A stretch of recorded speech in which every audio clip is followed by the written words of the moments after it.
بسم اللہ الرحمن الرحیم ان الحمد للہ نحمده ونستعینه ونستغفره ونعوذ باللہ من شرور انفسنا ومن سیئات اعمالنا من يهده الله فلا مضل له ومن يضلل فلا هادي له واشهد ان لا اله الا الله وحده لا شريك له واشهد ان محمدا عبده ورسوله اعوذ باللہ من الشیطان الرجیم یا ایہا الذین آمنوا اتقوا اللہ حق تقاته ولا تموتن الا وانتم مسلمون یا ایہا الناس اتقوا ربکم الذی خلقکم من نفس واحدہ وخلق منها زوجها وبث منہما رجالا کثیرا ونساء واتقوا اللہ الذی تساءلون به والارحام ان اللہ کان علیکم رقیبا یا ایہا الذین آمنوا اتقوا اللہ وقولوا قولا سدیدا یصلح لکم اعمالکم وَيَغْفِرْ لَكُمْ ذُنُوبَكُمْ وَمَنْ يُطِعِ اللَّهَ وَرَسُولَهُ فَقَدْ فَازَ فَوْزًا عَظِيمًا أما بعد فإن خير الحديث كتاب الله وخير الهدي هدي محمد صلى الله عليه وسلم وشر الأمور محدثاتها وكل محدثة بدعة وكل بدعة ضلالة وكل ضلالة في النار۔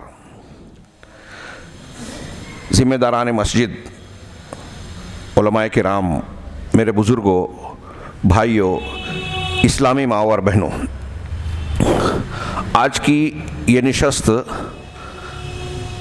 درس و تدریس کے طور پر دیکھی جائے، جس میں ہم عمومی طور سے دین اسلام کی بہت اہم بحث پر نظر ڈالنے جا رہے ہیں، اور خصوصی طور پر موجودہ دور کی ایک شدید ضرورت والے موضوع پر گفتگو کرنے جا رہے ہیں، جس موضوع کے نہ سمجھنے کی وجہ سے مسلمانوں کا عالم اسلام میں، ہمارے گھر سے لے کر عالمی سطح تک جہاں جہاں مسلم سماج اور معاشرے پائے جاتے ہیں، بڑی افراط و تفریط، انحرافات اور گمراہیاں پائی جاتی ہیں۔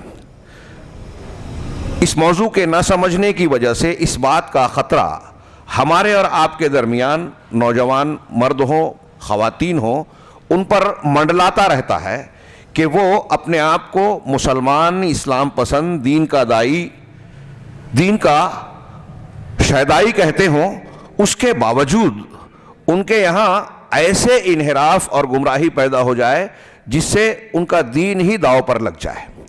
میں تمہیدی طور پر لمبی چوڑی گفتگو نہ کرتے ہوئے اپنی بات کے تعلق سے عرض یہ کرنا چاہوں گا کہ شرکائے مجلس سے گزارش ہے کہ وہ بغور سنیں۔ میرے سامنے چونکہ یہ ہمارے لیے بار بار کا موقع نہیں ہے، اگرچہ آپ کو یہ محسوس ہو رہا ہوگا کہ عصر بعد سے عشاء تک کی نشست بڑی طویل ہے، لیکن جو موضوع ہمارے سامنے ہے اور اس کے لیے میں نے جس کتاب کا انتخاب کیا وہ کم و بیش 112 صفحات پر، 110 یا 112 صفحات پر مشتمل ہے۔ میں چاہتا ہوں کہ اس پوری بحث کا خلاصہ، نچوڑ حاصل مع دلائل آپ کے سامنے پیش کروں، لیکن اس ضمن میں اگر میں ایک ایک کتاب کا حوالہ اور ایک ایک بات کی جتنی دلیلیں مصنف نے بیان کی ہے اسے پیش کرنے لگوں تو یہ وقت بھی انتہائی کم پڑ جائے گا، مگر اس کے باوجود کوشش یہ کروں گا کہ پوری کتاب کا خلاصہ اس پوری نشست میں ہمارے سامنے آ جائے۔ میں آپ سے عرض کرنا چاہوں گا کہ یہ وہ کتاب ہے عرب دنیا میں کبار علماء، بڑے بڑے علماء، جس صاحب کی کتاب ہے شیخ سلیمان بن سلیم اللہ الرحیلی، یہ جامعہ اسلامیہ مدینہ منورہ، عالم اسلام کی مشہور یونیورسٹی کے استاذ کرسی الفتویٰ اور مسجد نبوی کے مدرس ہیں۔ انہوں نے شیخ محمد بن عبد الوہاب رحمہ اللہ کے مختصر لیکن انتہائی جامع، انتہائی اہم، انتہائی مفید رسالے کا درس دیا اور اس کی شرح فرمائی ہے۔ اسی کا خلاصہ آپ کے سامنے پیش کرنا چاہتا ہوں، لہذا توجہ سے سنیں، کم سنیں، زیادہ غور و فکر کریں۔ میں عرض یہ کر رہا تھا کہ بڑے بڑے اساتذہ اس کتاب کو، ان دروس کو مختلف مجالس میں بیان کرتے ہیں، ہم یہ کوشش کر رہے ہیں کہ ایک دن کی ایک حصے میں کچھ وقت لے کر اس کو پورا اس پر نظر ڈالیں۔ اللہ تبارک و تعالیٰ سے ہمیں دعا کرنا چاہیے کہ اس مجلس کو پروردگار اخلاص کے ساتھ دین کو سیکھنے سکھانے والی مجلس بنائے، ہمارے دنیا اور آخرت کے لیے اسے مفید بنائے، ہمارے عقیدے، ایمان اور منہج کو درست کرنے کا ذریعہ بنائے۔ اللہ تبارک و تعالیٰ کی حمد اور رسول اللہ صلی اللہ علیہ وسلم پر درود و سلام کے بعد شیخ فرماتے ہیں، شیخ سلیمان الروحیلی، کہ یہ جو میں آپ کے سامنے یہ کتاب ہے، یہ اپنے حجم میں بہت مختصر سی تعلیق اور تبصرہ ہے، لیکن اپنے فائدے کے اعتبار سے بہت عظیم الشان ہے، ہاں، جس کی ضرورت بھی ہے، انتہائی شدید ضرورت، ہاں، اور حالات اس کا تقاضا کر رہے ہیں، اس لیے کہ ان حالات میں، موجودہ حالات میں اس درس کو، ان علوم کو سیکھنا سکھانا یہ مسلمان کے دین کی حفاظت کے لیے بہت ضروری ہے۔ اور یہ کتاب شیخ نے فرمایا کہ دراصل ایک مختصر سا متن جو شیخ محمد بن عبد الوہاب کے مختصر رسالے نواقض الاسلام کے نام سے جو شائع شدہ ہے، اس کی شرح ہے شیخ الاسلام شیخ محمد بن عبد الوہاب رحمہ اللہ، اور تمام علماء کرام کے نزدیک یہ چیزیں نواقض اسلام میں ہیں۔ اور یہ بات کہہ رہے ہیں کہ یہ بات اب آگے تمہیدی طور پر ایک بات بیان فرمائی کہ ہم اور آپ اچھی طریقے سے جانتے ہیں کہ اللہ تبارک و تعالیٰ نے جناب محمد رسول اللہ صلی اللہ علیہ وسلم کو رحمت للعالمین بنا کر بھیجا، وما ارسلناک الا رحمت للعالمین۔ اس کی تفسیر اور تشریح آپ نے بہت مفصل انداز میں اہل علم سے پڑھی ہوگی، کتابوں میں پڑھی ہوگی اور اہل علم سے سنی ہوگی۔ اللہ کے رسول صلی اللہ علیہ وسلم کو رحمت للعالمین بنایا اللہ تبارک و تعالیٰ نے، اور خیر پر ثواب ملنے کی بشارت دینے والا، شر پر گناہ اور عذاب اللہ کی پکڑ آنے کا سے ڈرانے والا، وما ارسلناک الا مبشرا و نذیرا، اللہ کے نبی صلی اللہ علیہ وسلم کو بشارت دینے والا اور ڈرانے والا بنایا۔ اسی طرح دو قرآن کی آیتیں پیش کر کے انہوں نے یہ بتایا کہ نبی کریم صلی اللہ علیہ وسلم کے کار رسالت کا ایک حصہ، اہم ترین ذمہ داری، ڈیوٹی اور وظیفہ یہ تھا کہ آپ اللہ کی طرف سے نازل شدہ الذکر یعنی قرآن مجید کی تشریح اور تبیین کریں۔ ایک آیت میں پڑھوں، وَأَنزَلْنَا إِلَيْكَ الذِّكْرَ لِتُبَيِّنَ لِلنَّاسِ مَا نُزِّلَ إِلَيْهِمْ وَلَعَلَّهُمْ يَتَفَكَّرُونَ۔ ہم نے آپ پر الذکر کو نازل کیا، قرآن کو نازل کیا، کیوں کیا؟ تاکہ آپ اس کی وضاحت کریں، لِتُبَيِّنَ لِلنَّاسِ، اس کی تبیین کریں لوگوں کے لیے جو ان کے پاس ان کی طرف نازل کیا گیا ہے۔ اس کا مطلب اللہ کا کلام یہ کہہ رہا ہے، قرآن خود یہ کہہ رہا ہے کہ نبی صلی اللہ علیہ وسلم کا ایک کام یہ ہے کہ آپ تفسیر قرآن کریں، تبیین قرآن کریں۔ ہمارے ہاں آج کل منکرین حدیث کہتے ہیں کہ قرآن کافی ہے، نبی کی کیا ضرورت؟ قرآن خود کہہ رہا ہے کہ نبی کی ضرورت ہے، نبی کی تبیین کی۔ جو سب سے زیادہ اچھی عربی جاننے والے تھے، نبی کے ماحول میں بود و باش رکھنے والے تھے، جب ان کو نبی کی تفسیر اور تبیین کی ضرورت تھی تو بعد والوں کو تو بدرجہ اولا اس کی ضرورت ہوگی۔ تو اللہ کے نبی، ایک اور قرآن کی آیت ہے سورہ نحل کی، جس میں اللہ تبارک و تعالیٰ نے یہ بیان کیا کہ آپ کا ایک کام یہ ہے کہ آپ قرآن کی تشریح تبیین لوگوں کے سامنے کریں۔ چنانچہ جناب محمد رسول اللہ صلی اللہ علیہ وسلم کے ذریعے اللہ تبارک و تعالیٰ نے قرآن اور سنت کے ذریعے سے صراط مستقیم کو، جنت تک پہنچانے والے، اللہ تک پہنچانے والے راستے کو بالکل صاف ستھرا کر کے بیان کر دیا۔ اللہ نے لوگوں میں اعلان کر دیا اپنے کلام کے ذریعے، وَأَنَّ هَذَا صِرَاطِي مُسْتَقِيمًا فَاتَّبِعُوهُ، یہ میرا سیدھا راستہ ہے، اسی کی اتباع کیجئے، پیروی کیجئے۔ ہاں، فَاتَّبِعُوهُ، وہ ایک ہو کی ضمیر بتا رہی ہے کہ وہ راستہ ایک ہے، اچھی طرح دماغ میں رکھیے۔ ہمارے ہاں آگے بحث آئے گی، لوگ کہتے ہیں سارے مذہب سچے، سارے مسلک اچھے، جی نہیں، قرآن کہہ رہا ہے کہ ایک ہے صراط مستقیم، اور اگر آپ جنت تک پہنچنا چاہتے ہیں تو اسی پر چلنا ہوگا، فَاتَّبِعُوهُ، اسی کی پیروی کیجئے۔ ہاں، وَلَا تَتَّبِعُوا السُّبُلَ، اور السُّبُل جو دوسرے پگڈنڈیاں ہیں، راستے ہیں، ان کی پیروی نہ کیجئے، فَتَفَرَّقَ بِكُمْ عَنْ سَبِيلِهِ، ورنہ وہ اللہ کے صراط مستقیم سے آپ کو ہٹا دیں گے، جدا کر دیں گے، مختلف اور متفرق کر دیں گے۔ ذَلِكُمْ وَصَّاكُمْ بِهِ لَعَلَّكُمْ تَتَّقُونَ، اللہ نے تم کو یہ تاکیدی حکم دیا ہے، وصیت کی ہے، یعنی تاکیدی حکم دیا ہے تاکہ تم متقی بن جاؤ، بچ جاؤ۔ یہ صراط مستقیم واضح کر کے یہ اعلان کیا۔ اتنا ہی نہیں، صراط مستقیم کی وضاحت کے ساتھ ساتھ اللہ تبارک و تعالیٰ نے مجرمین کے راستوں کی بھی نشاندہی کر دی۔ ہمارے ہاں کچھ لوگ صلح کل بننے کی کوشش میں یہ کہتے ہیں کہ اگر آپ دعوت دے رہے ہیں تو مثبت انداز بہت اچھی بات ہے، ہاں مثبت انداز اختیار کیجیے، ٹھیک ہے، لیکن منفی پہلو، اگر آپ نیکیوں کے ساتھ برائیوں کو نہ بیان کریں, توحید کے ساتھ شرک کو واضح نہ کریں, اگر سنت کے مقابل بدعت کی نشاندہی نہ کریں تو بندہ حق پر چلتے ہوئے باطل سے بچ نہیں پائے گا, حق کی تابعداری کا حق ادا نہیں کر پائے گا. یہ جو بات میں کہہ رہا ہوں اس پر علماء نے کتابیں لکھی. ایک عربی زبان کی کتاب ہے الردود, وہ پڑھیے.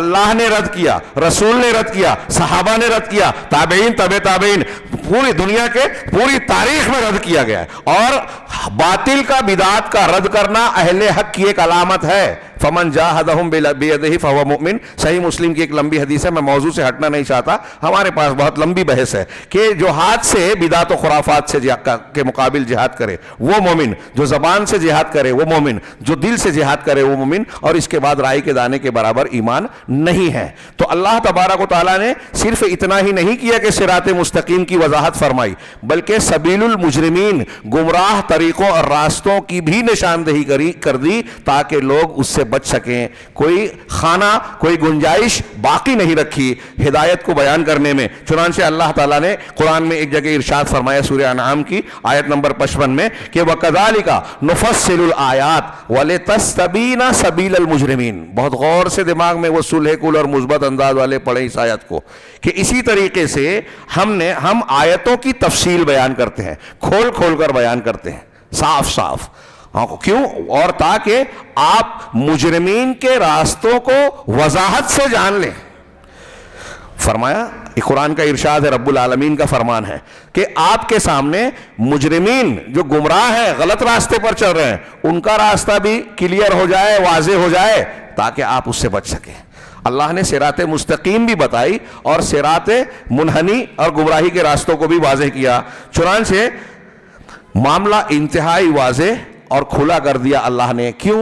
لِيَهْلِكَ مَنْ هَلَكَ عَنْ بَيِّنَةٍ وَيَحْيَىٰ مَنْ حَيَّىٰ عَنْ بَيِّنَةٍ, تاکہ جو جیے تو دلیل کی بنیاد پر کہ میں حق پر ہوں یا باطل پر, مرے تو دلیل کے ساتھ مرے کہ میں صحیح ہوں یا غلط ہوں. اور اتنا ہی نہیں, اس تعلیم اور تربیت کا نتیجہ یہ تھا کہ نبی کریم صلی اللہ علیہ وسلم کے صحابہ اللہ کے رسول صلی اللہ علیہ وسلم سے دین کے فضائل, مسائل اور مثبت باتوں کو جہاں پوچھتے تھے, ایک لفظ میں خیر کے بارے میں جہاں پوچھتے تھے, وہیں بعض صحابہ کرام صاف صاف کہتے ہیں کہ ہم اللہ کے رسول صلی اللہ علیہ وسلم سے شر اور برائی کے بارے میں سوال کرتے تھے.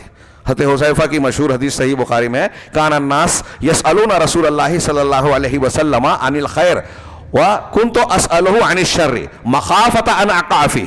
لوگ اللہ کے رسول صلی اللہ علیہ وسلم سے خیر کے بارے میں پوچھتے تھے, میں شر کے بارے میں پوچھتا تھا. کیوں؟ اس خوف سے, اندیشے سے کہ میں اس میں واقع نہ ہو جاؤں. مخافتا ان یدرکنی کے الفاظ بھی ہیں کہ یہ شر مجھے اپنے دامن میں گھیر نہ لے.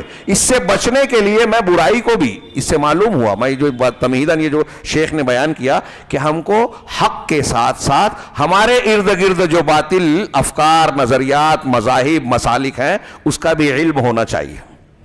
ایسا نہ ہونے کی وجہ سے کئی مرتبہ ایسا ہوتا ہے کہ حق پانے کے بعد آدمی واپس چلا جاتا ہے. وہی ہم پڑھنے جا رہے ہیں نواقض اسلام. اب آگے شیخ نے اس وضاحت اور تمہید کے بعد کہا کہ اللہ کے رسول صلی اللہ علیہ وسلم نے خیر اور شر کو قرآن و حدیث نے صاف صاف بیان کر دیا. سب سے زیادہ جس چیز کو بیان کیا کتاب و سنت نے, جو سب سے بڑا خیر ہے وہ توحید ہے.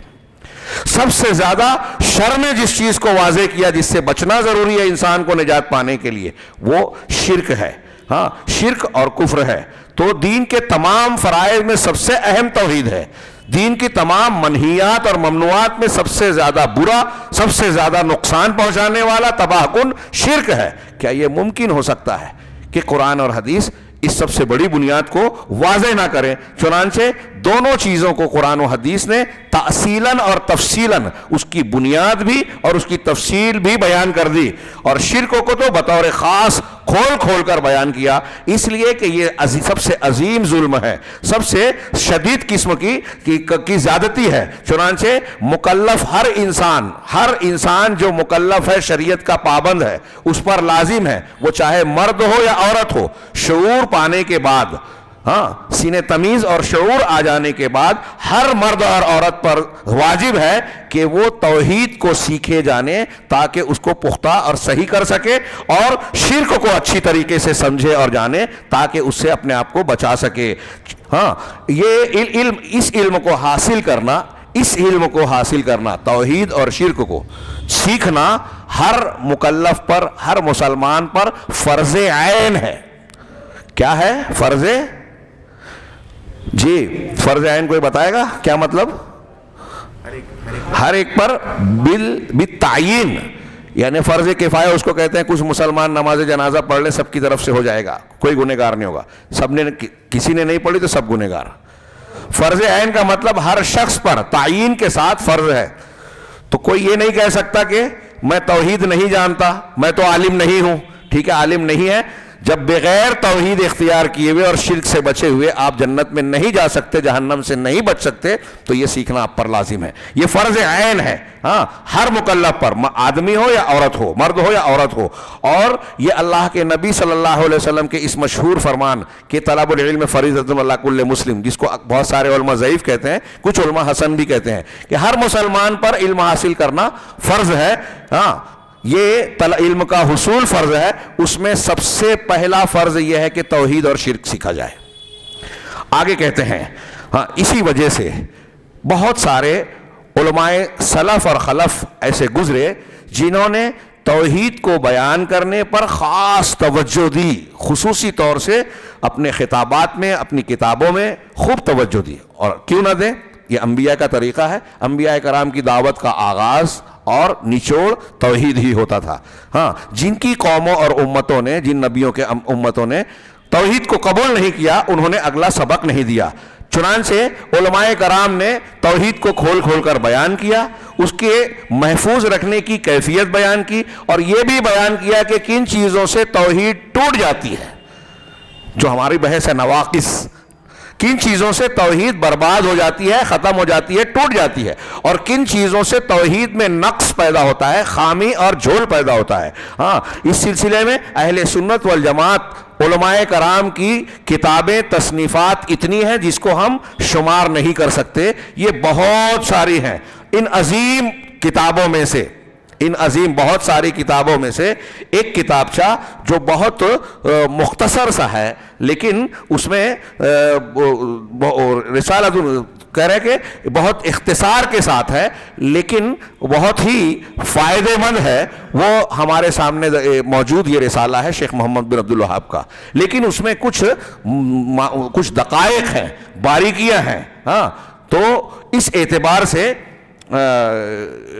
یہ رسالہ ہاں اگرچہ تھوڑے الفاظ پر مشتمل ہے، لیکن رب کعبہ کی قسم اس کے معنی بہت عظیم اور بہت پھیلے ہوئے ہیں، اس کے فوائد بہت زیادہ ہیں، اور ہر وہ شخص جو اس رسالے کو صحیح ڈھنگ سے پڑھ لے گا تو اس کے نتیجے میں اس کو اپنے دین کے سلسلے میں بہت زبردست فائدے کا احساس ہوگا، اور وہ رسالہ ہے رسالۃ نواقض الاسلام شیخ محمد بن عبد الوہاب رحمہ اللہ کا۔ چنانچہ اس کتابچے کو سلیم طریقے سے، صحیح طریقے سے پڑھنا اور سمجھنا سلفی منہج کے مطابق یہ ہمارے اس زمانے کی بہت شدید ضرورت ہے۔ آج کی یہ جو مجلس ہے اللہ قبول فرمائے، ہاں یہ اس انتہائی اس اہم موضوع کو سمجھنے اور سمجھانے کی ہے۔ ہاں چنانچہ یہ کہہ رہے ہیں کہ اس زمانے میں اس رسالے کو سمجھنے کی شدید ضرورت ہے، اس وجہ سے کہ آج کے زمانے میں دو بیماریاں بہت بری طریقے سے پھیل چکی ہیں، جو مسلمانوں کو تباہ اور برباد کرنے والی ہیں، بدنام کرنے والی ہیں، دین کو خراب کر دینے والی ہیں۔ پہلی برائی وہ کیا ہے کہ تکفیر میں اعتدا، مسلمانوں کو کافر قرار دینے میں حد سے تجاوز کرنا، اور امت کے تمام افراد پر تکفیری ہتھیار لے کر حملہ آور ہو جانا، مسلط ہو جانا، صرف ان چند لوگوں کو مستثنیٰ کرنا جو تکفیریوں کے ہم فکر اور ہم مزاج بن جائیں، یعنی میں دوسروں کو کافر قرار دوں، جو میرے موافق ہے بس وہی مسلمان۔ یہ بہت بڑی بیماری، دو میں سے ایک بیماری جو لوگوں میں پھیلی ہے۔ ہاں چنانچہ اس کے نتیجے میں کیا ہو رہا ہے؟ اس کے نتیجے میں کیا ہو رہا ہے؟ مسلمانوں کے خون کو حلال کر لیا گیا کہ ان کو مارا جا سکتا ہے، اور غیر مسلموں میں جو معصوم ہیں ان کے خون کو بھی حلال کیا گیا. چنانچہ یہ کہہ رہے ہیں فرائت، چنانچہ آپ دیکھیں گے کہ دھماکے، تباہ کن حملے، فساد انگیزیاں، فتنہ اور فساد، جس کو ظلمن و زورن، جھوٹ بولتے ہوئے اور ظلم کرتے ہوئے جہاد کا نام دیا جاتا ہے، ہاں یہ لوگوں میں پھیل گیا. ایسے نوجوانوں میں اس تکفیری فکر کے عام ہونے کے نتیجے میں کیا ہوا کہ مسلمانوں کا خون جان مال حلال کر لیا گیا، معصوم غیر مسلموں کے کو بھی نشانے پر رکھ لیا گیا، اور اس فوضویت کو، لاقانونیت کو، غیر اسلامی مزاج اور فکر کو، اس تشدد و انتہا پسندی کو جس میں دھماکہ خیزی، بم دھماکے، لوگوں کو جان سے مار دینا، شوٹ کر دینا اور اس قسم کی زیادتیاں شامل ہیں، اس کو جہاد کا نام دے دیا گیا، جھوٹ بولتے ہوئے، ظلم کرتے ہوئے. اور جب ظلم اور اعتداء اور اللہ کی شریعت، وَمَتَى كَانَ الظُّلْمُ وَالْاعْتِدَاءُ وَمُخَالَفَةُ شَرْعِ اللَّهِ فِي الْحُكْمِ عَلَى النَّاسِ جِهَادًا فِي، اور انہوں نے سوال کیا کہ ظلم، حد سے تجاوز کرنا، سرکشی کرنا اور اللہ کی شریعت کی مخالفت کرتے ہوئے لوگوں پر اس قسم کے فیصلے کر دینا، یہ جہاد کب سے ہو گیا؟ یہ جہاد نہیں ہے. ہاں آگے کہتے ہیں اتنا ہی نہیں بلکہ مسلمانوں کی عبادت گاہوں، مساجد کو بھی حلال کر لیا گیا، ان کی حرمتوں کو بھی ان تکفیریوں نے خوب پامال کیا. چنانچہ ان کے بیان کے مطابق ان مسجدوں کے مناروں پر اگرچہ اذان دی جا رہی ہے اور یہاں شہادتین کے کلمے کو بلند کیا جا رہا ہے، اس کے باوجود یہ کہتے ہیں کہ اسلام موجود نہیں ہے، یہ اسلام کی علامتیں نہیں ہیں، بلکہ پوری کی پوری امت مرتد ہو گئی. پورے مسلمانوں کا معاشرہ اسلامی معاشرہ نہیں ہے بلکہ جاہلی معاشرہ ہے، ہاں جاہلیت کی طرف. بلکہ نبی صلی اللہ علیہ وسلم کے عہد مبارک میں آپ جب مبعوث ہوئے اور اس سے پہلے کی جو جاہلیت تھی، تو یہ اشارہ کر رہے ہیں، نیچے انہوں نے حوالہ دیا سید قطب وغیرہ کی تحریروں کا، کتابوں کا، کہ انہوں نے بیان کیا کہ موجودہ دور کی جاہلیت اللہ کے نبی صلی اللہ علیہ وسلم کے دور کی جاہلیت سے بڑھ کر ہے، اس سے بھی بری ہے، اس سے بھی آگے انہوں نے فتویٰ دے دیا. اور پھر اتنا ہی نہیں، انہوں نے اس بنیاد پر یہ فتویٰ دیا کہ مسلمانوں کی مسجدوں کو چھوڑ دیا جائے، یہ اللہ کے گھر نہیں ہے، ان میں نماز جماعت اور جمعہ ترک کر دیا جائے. پھر انہوں نے جو ہے ان کے بعض ائمہ کا ذکر کیا کہ وہ اس بات پر فخر کرتے ہیں، اور پھر ایک واقعہ پیش کیا کہ ایسے ہی ایک تکفیری گروہ کے ایک بڑے شخصیت کے پاس ایک شخص گیا اور اس نے کہا کہ چلو جمعہ کا وقت ہے، جمعہ کی نماز پڑھیں. تو کہا کہ جمعہ کا وقت آ گیا، آؤ ہم نماز پڑھیں. تو انہوں نے جواب دیا کہ نہ میں جمعہ پڑھتا ہوں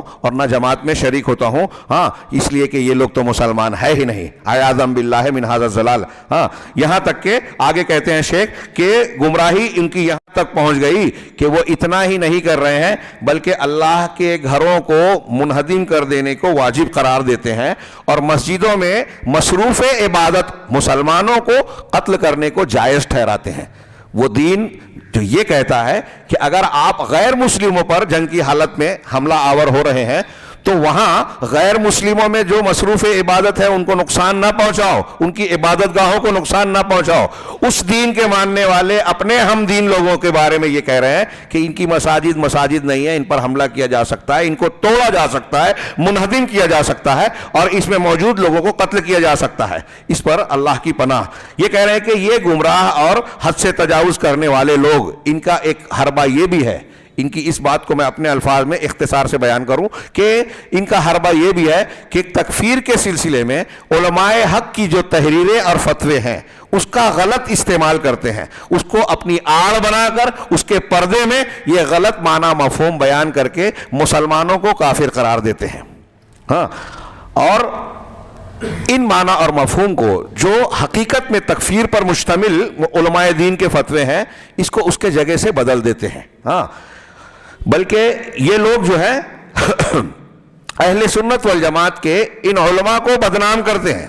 آپ کو پتا ہوگا آج کل تحریروں میں یہ تکفیرین علامہ ابن تیمیہ، شیخ محمد بن عبد الوہاب اور علماء اہل سنت میں سے کئی لوگوں کا نام لیتے ہیں، اور عالمی میڈیا میں جب یہ الزام دیا جاتا ہے کہ یہ شدت پسندی کہاں سے آئی تو آپ جانتے ہیں اس کو سلفیت، وہابیت کی طرف منسوب کیا جاتا ہے۔ ابھی تازہ کلپس آئی ہیں امریکن اور یورپین کچھ لوگوں کے بیان کہ ان کی فکر وہابیت پر مشتمل ہے اور وہ خاص طور سے سعودی عرب کو ٹارگٹ کرتے ہیں اور یہ باور کراتے ہیں کہ وہابیت کی فکر تکفیریت پر مبنی ہے، جبکہ امام شیخ محمد بن عبد الوہاب کا یہ رسالہ اور ان کی دوسری تصنیفات، ان کے خیالات یہ بتاتے ہیں کہ وہ اہل سنت والجماعت کے فکر سے بالکل موافق ہے، اور ان کے یہاں انتہا پسندی جس کو کہا جاتا ہے وہ بالکل نہیں ہے۔ دینی غیرت، عقیدے کی غیرت ضرور ہے، اور یہ اہل حق ہے، اور حقیقت میں یہی جرم ہے۔ یہ جو الزام لگایا جاتا ہے نا یہ تکفیری گروہوں میں، یہاں میں تھوڑی سی ایک جملہ اپنی طرف سے جوڑوں، اپنی طرف سے بات کہنا چاہوں گا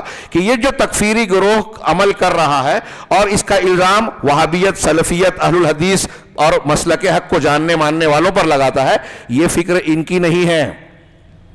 ہاں، علی وجہ البصیرہ کہہ رہا ہوں، یہ یہود، نصارہ اور عالمی سطح پر مسلمانوں کے دشمنوں کے منصوبہ بند پلان کا حصہ ہے، جسے یہ اس ایجنڈے کو پورا کرنے کے لیے آلہ کار بنے ہوئے ہیں۔ ان کو یہ بات سمجھ میں آئے یا نہ آئے، لیکن حقیقت یہی ہے کہ اہل حق کو الزام دیا جاتا ہے۔ ایک طرف تو یہ خود تکفیر کرتے ہیں اور اس کا الزام ان لوگوں کو دیتے ہیں جن کا دامن اس ظلم اور زیادتی سے پاک و صاف ہے۔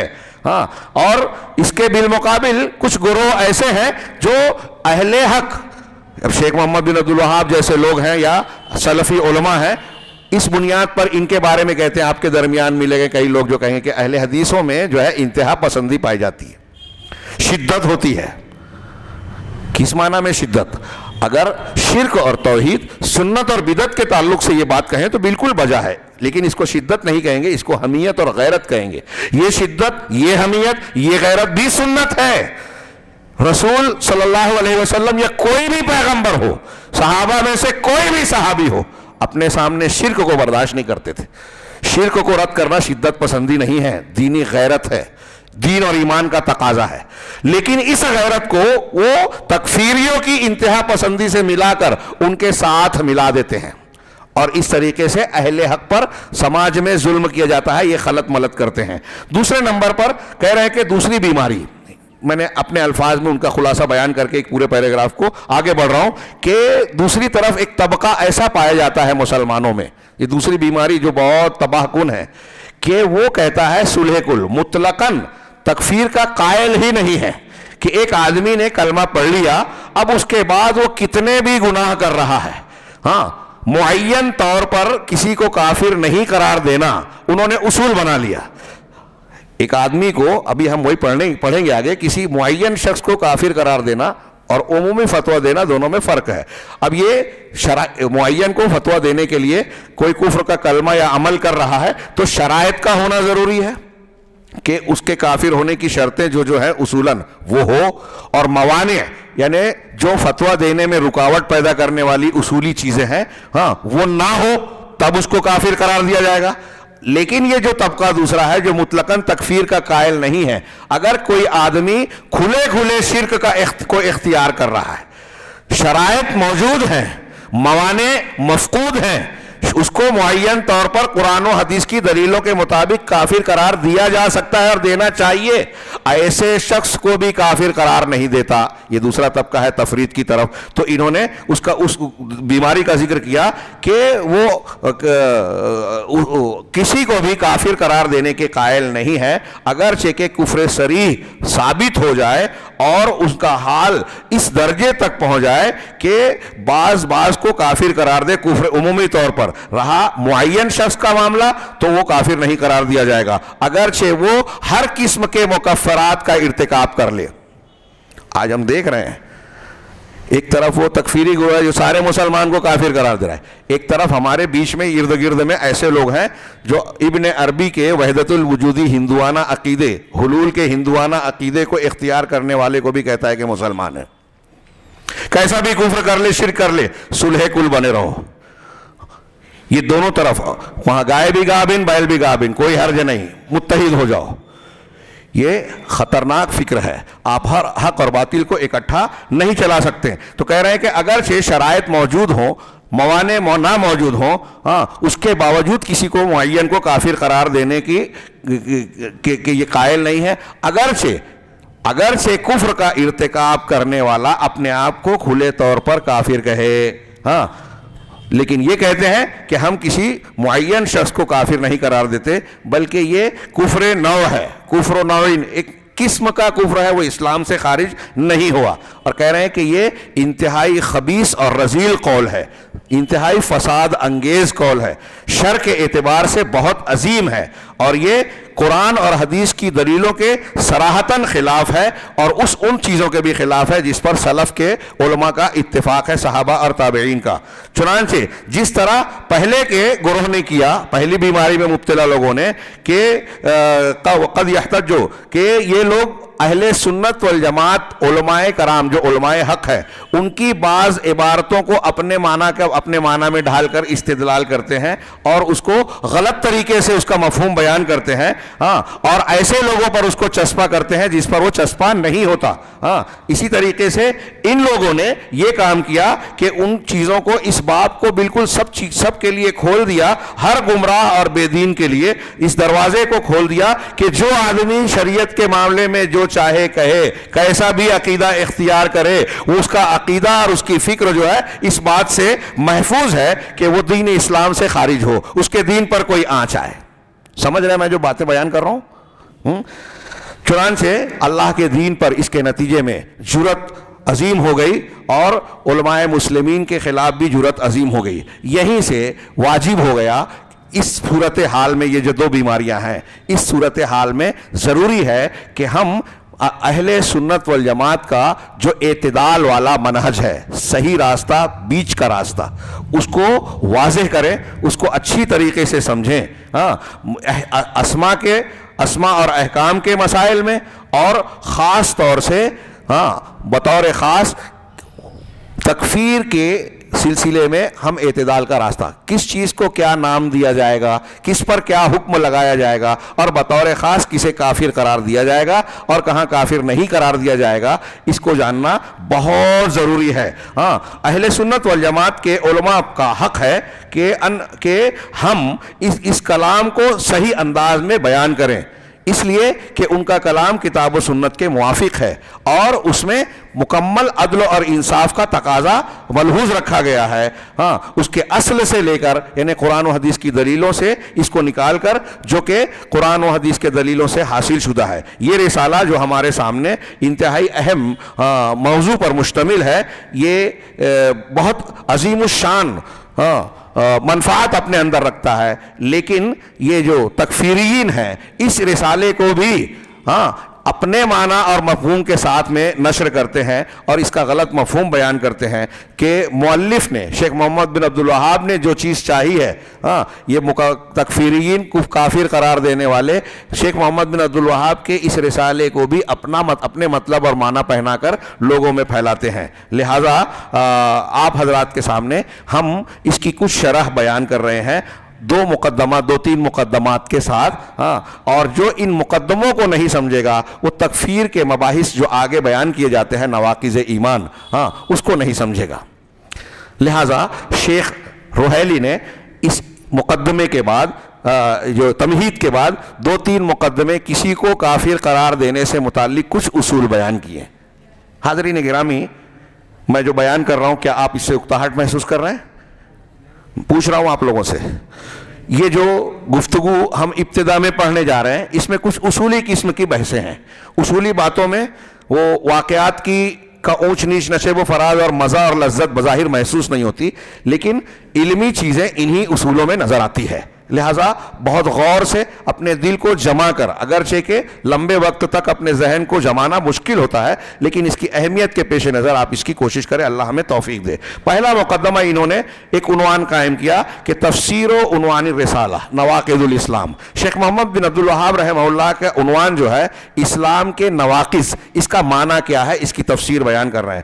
نواقض ناقض کی جمع ہے، ان کی تفصیل کو میں اپنے الفاظ میں سمیٹوں، دو تین آیتوں کو پیش کر کے انہوں نے ناقص کا معنی نقضا، ہاں، اور ناقص اس میں فاعل، اور اس کی جمع نواقص، غیر عاقل میں کی جمع فواعل کے وزن پر عربی میں آتی ہے۔ قرآن میں کئی مقامات پر یہ لفظ استعمال ہوا ہے، جیسے وَلَا تَكُونُوا كَالَّتِي نَقَصَتْ نقضت غزلها من بعد قوت انکاسا. اسی طرح ولا تنقضوا الایمان بعد توکیدها، ایمان یعنی قسموں کو پختہ بنانے کے بعد اسے توڑو نہیں. یہاں نقض لا تنقضوا کا لفظ استعمال ہوا، اسی ناقض اور نواقض اسی سے بنا ہے. تو اس کا معنی ہوتا ہے توڑنے والی چیز، نقض کرنے والی چیز. نواقض وضو کہتے ہیں ہم، وضو کو توڑ دینے والی چیز. ہاں اذن النقض لغتاً و شرعاً، چنانچہ حاصل کلام یہ کہ لغوی اعتبار سے ڈکشنری میں اور شرعی اعتبار سے نقض کا معنی کیا ہے؟ ہوا حل بعد عقد، کسی چیز کو باندھنے کے بعد کھول دینا. آپ نے مضبوط بنایا، پختہ کیا اور پھر اس کو ڈھیلا کر دیا، گانٹھ باندھی اور پھر گانٹھ کو کھول دیا. گانٹھ باندھنا یہ عقد ہے اور کھول دینا یہ نقض ہے. ہاں ولہذا یقول الفقہاء، اسی وجہ سے فقہاء کہتے ہیں نواقض الوضو، وضو کے نواقض وہ کن چیزوں کو کہتے ہیں؟ الاحداث التي تقع عقب الوضوء فتبطل الوضوء، کہ وہ احداث، وہ حدث کی چیزیں، ہاں پیشاب پاخانہ، ہوا کا خارج ہونا وغیرہ، وہ احداث جو وضو کے بعد واقع ہونے پر وضو ٹوٹ جاتا ہے، باطل ہو جاتا ہے. ایسے احداث جو وضو کے بعد اگر واقع ہو جائیں تو وضو کو باطل کر دیتے ہیں، توڑ دیتے ہیں، ان کو کہا جاتا ہے نواقض وضو، وضو کے توڑ دینے والے.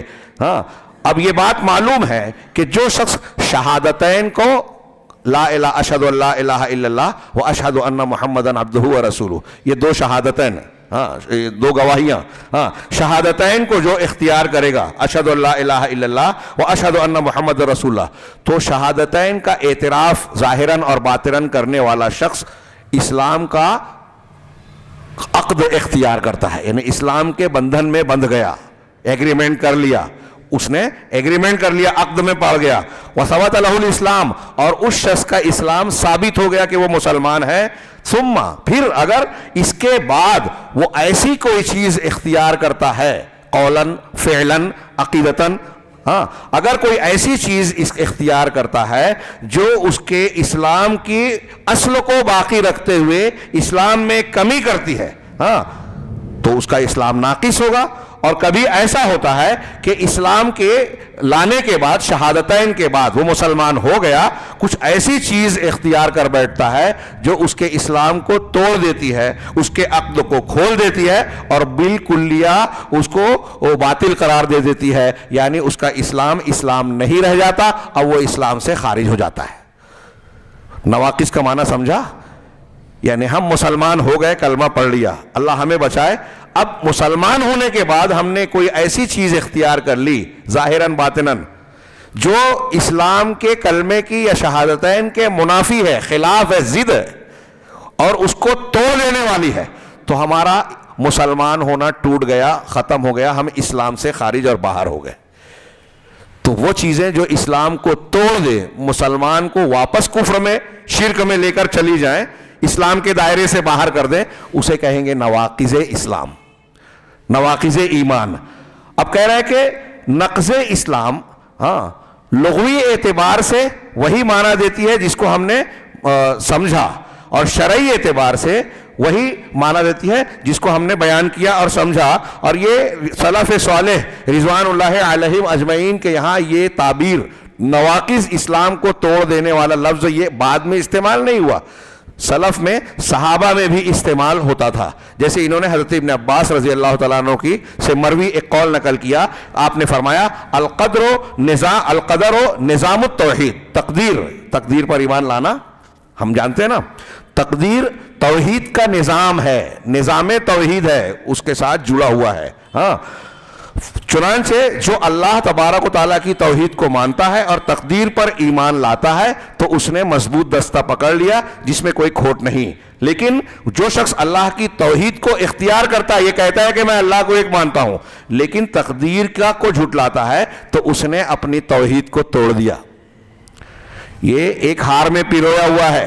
اب اگر آپ نے تقدیر کا انکار کر دیا تو آپ نے توحید کا انکار کر دیا، کیونکہ توحید کے ساتھ نظام میں تقدیر جڑی ہوئی ہے. تو حضرت ابن عباس کہتے ہیں کہ جس نے تقدیر کا انکار کر دیا، جھٹلا دیا، نقض، یہی محل استشہاد ہے، نقضت توحید، اس نے توحید کو نقض کر دیا، توڑ دیا. ہاں امام فریابی نے فی القدر میں قدر اپنی کتاب القدر میں اور دوسرے علماء نے اس حدیث کی اس روایت کو نقل کیا. یہ نقض اور نواقض کا معنی بتایا. اب نواقض اسلام، نواقض الاسلام، تو اسلام کسے کہتے ہیں ہم عام طور سے جانتے ہیں، لیکن یہاں موجود بہت سارے لوگوں سے اگر ہم پوچھیں کہ اسلام کی اصطلاحی اور شرعی تعریف کیجئے تو مجھے لگتا ہے بہت کم لوگ شاید یہ کر پائیں. ہاں چنانچہ اسلام سے مراد کیا ہے؟ وہ دین جس کو لے کے جو الذی بعثت النبی صلی اللہ علیہ وسلم، ہاں یہ وہ اسلام ہے. اسلام اللہ کے نبی صلی اللہ علیہ وسلم سے پہلے بھی انبیاء کرام کے لائے ہوئے دین کو اسلام ہی کہا جاتا تھا. ماننے والوں کو حقیقتاً مسلم ہی کہا جاتا تھا. وہ اپنا نام کچھ اور رکھیں الگ بات ہے، اللہ نے اور انبیاء نے اس کو اسلام اور مسلم کا ہی نام دیا تھا. چنانچہ کہہ رہے ہیں کہ اب جب اسلام ہم کہتے ہیں تو اس سے کون سا دین مراد ہوگا؟ نبی صلی اللہ علیہ وسلم کی بعثت کے بعد آپ کا لایا ہوا دین، ہاں جو آپ نے پیش کیا، جس کے ساتھ آپ کو مبعوث کیا گیا، اس دین کو جسے اللہ تبارک و تعالیٰ نے تمام دنیا کے جن اور تمام انسان اور تمام جنوں کے لیے بطور دین اور مذہب کے پسند کیا، اور یہ اعلان فرما دیا کہ اللہ تعالیٰ اس دین کے علاوہ کسی کو قبول نہیں کرے گا. اس کی تعریف میں نے جو کہا کہ پوچھا جائے، اس کو ذہن نشین رکھیں. ہاں لکھیں کہ اسلام کسے کہتے ہیں، تو علماء نے اس کی جامع تعریف کی ہے، الاستسلام للہ. الاسلام، اسلام کسے کہتے ہیں، اس کی تعریف کہ الاستسلام للہ بالتوحید، پہلا جملہ. دوسرا والانقیاد لہ بالطاعہ. تیسرا والخلوص من الشرک. اس میں پورا اسلام آ گیا. ہاں کیا ترجمہ اس کا کیا ہوگا کہ اسلام کہتے ہیں توحید کے ساتھ اللہ تبارک و تعالیٰ کی تابعداری اختیار کرنا. الاستسلام اپنے آپ کو اللہ کے حوالے کرنا. اس الاستسلام للہ توحید کے ساتھ. ایک ایک لفظ تعریف کا، ایک ایک لفظ اہمیت کا حامل ہوتا ہے، اس کو ہٹا دے تعریف ادھوری ہو جائے گی. توحید کے ساتھ اللہ تبارک و تعالیٰ کے سامنے جھک جانا، تابعداری اختیار کرنا، اور اطاعت کے ساتھ اس کی فرما برداری کرنا. والانقیاد لہ بالطاعہ، اطاعت کے ساتھ اس کی انقیاد کرنا، تابعداری کرنا، فرما برداری کرنا. اور تیسری چیز والخلوص من الشرک، اور شرک سے صفائی اور پاکی اختیار کرنا. اس تعریف کی وضاحت کرتے ہوئے بیان کیا، تینوں جملے کو اچھی طرح نوٹ کریں کہ الاستسلام للہ بالتوحید کا معنی جو شرط لگائی، اس کا معنی یہ ہوتا ہے کہ اللہ عز و جل کے لیے کلی طور پر ہاں تسلیم و رضا اختیار کرنا، اپنے آپ کو جھکا دینا، سر تسلیم خم کر دینا کہ جو بھی اللہ نے کہا ہمیں منظور ہے. ایک بات. ہاں فالاستسلام لغیر اللہ لیس استسلاما. اس کا مطلب کیا ہوا؟ استسلام للہ کہا نا، اس کا مطلب یہ ہوا کہ اگر آپ اللہ کے علاوہ کسی اور کے سامنے جھکتے ہیں، کسی اور کے سامنے تسلیم و رضا کا پیکر بنتے ہیں، تو یہ اسلام نہیں ہے. اللہ کے علاوہ کسی اور کے سامنے جھکنا اسلام نہیں ہے. اسی طریقے سے آپ اللہ کے سامنے جھک تو رہے ہیں، لیکن یہاں شرط لگائی بالتوحید، توحید کے ساتھ. آپ اللہ کے سامنے جھک رہے ہیں لیکن توحید نہیں ہے، شرک بھی ہے، تو کہہ رہے ہیں والاستسلام للہ ولغیرہ لیس اسلاما. اگر آپ اللہ کے حوالے اپنے آپ کو کر رہے ہیں لیکن ساتھ ساتھ ویسے ہی کسی اور کے حوالے بھی کرتے ہیں، تو آپ تب بھی اسلام والے نہیں ہیں، وہ اسلام نہیں کہلائے گا. اللہ کے حوالے کرنا توحید کے ساتھ، کسی اور کے حوالے ہوا اسلام نہیں. اللہ کے حوالے کیا ساتھ میں کسی اور کے حوالے، تو بھی اسلام نہیں. پہلا جملہ. دوسرا، اور ہمارا کہنا کہ والانقیاد لہ بالطاعہ، ہاں اس کا مطلب کیا ہے کہ اللہ عز و جل کی اطاعت کرنا، اور اطاعت کرنا اس کی جس کی اطاعت کرنے کا حکم اللہ نے دیا. اللہ کی اطاعت، اور اللہ کے ساتھ کس کی اطاعت؟ جس کی اللہ نے اطاعت کرنے کا حکم دیا. تو اگر اللہ کے حکم کے مطابق اگر آپ کسی کی اطاعت کر رہے ہیں تو حقیقت میں اللہ کی اطاعت کر رہے ہیں. جیسے نبی صلی اللہ علیہ وسلم کا معاملہ، آپ نے فرمایا من اطاعنی فقد اطاع اللہ، جس نے میری اطاعت کی اس نے اللہ کی اطاعت کی. ومن عصانی فقد عصى اللہ، اور جس نے میری نافرمانی کی اس نے اللہ تبارک و تعالیٰ کی نافرمانی کی. یہ مقام، یہ درجہ اور کائنات میں کسی کو نہیں ہے. ماں باپ کی اطاعت، اولو الامر کی اطاعت، سب ان دو اطاعتوں کے تابع ہیں. اگر ان میں سے کسی نے بھی اللہ اور رسول کی اطاعت کے خلاف کوئی حکم دیا تو وہاں اطاعت فرض نہیں ہے۔ یہ جو اللہ کے نبی صلی اللہ علیہ وسلم کا مقام ہے، دنیا کے کسی بھی شخص کو، کسی بھی پیغمبر کو، کسی بھی امام کو، کسی بھی صحابی کو یہ درجہ حاصل نہیں ہے، وہ موقع نہیں ہے، اس لیے ہم آگے بڑھتے ہیں۔ وقولنا، اور اس تعریف میں ہم نے جو یہ ایک جملہ یہ کہا پڑھا کہ والخلوص من الشرک، شرک سے پاک صاف خالص رہنا، تو اس کا مطلب یہ ہے کہ انسان کے لیے، مسلم ہونے کے لیے ضروری ہے کہ طاغوت کا انکار کریں۔ مثبت انداز والے غور کریں جو صرف مثبت کی بات کرتے ہیں۔ آپ مسلمان نہیں ہو سکتے جب تک کہ آپ منفی طریقہ اختیار کر کے تمام طاغوت کا رد نہ کریں، تمام معبودات باطلہ کے بارے میں یہ اعلان نہ کریں لا الہ، اللہ کے کوئی معبود ہے ہی نہیں، یہ نفی ہے، نگیٹو ورژن ہے، الا اللہ یہ مثبت ہے۔ تو اللہ نے کہا والخلوص من الشرک، یہ جو تعریف کہی تو اس کی وضاحت کر رہے ہیں شیخ کہ شرک سے خلاصی کا مطلب یہ ہے کہ آپ کے مسلمان ہونے کے لیے، ہمارے مسلمان ہونے کے لیے ضروری ہے کہ ہم طاغوت کا، اللہ کے علاوہ جن کی بھی پرستش ہوتی ہے، اس کا انکار اور کفر کریں۔ لہذا شرک سے اور مشرکین سے، صرف شرک سے نہیں، شرک کے ساتھ مشرکین سے براءت بھی ضروری ہے صحیح معنی میں، جس کا بیان آگے آ رہا ہے انشاءاللہ عز و جل۔ چنانچہ کہہ رہے ہیں کہ جس طریقے سے شرک سے پاک ہونا، شرک سے پاک ہونا اس معنی میں داخل ہے،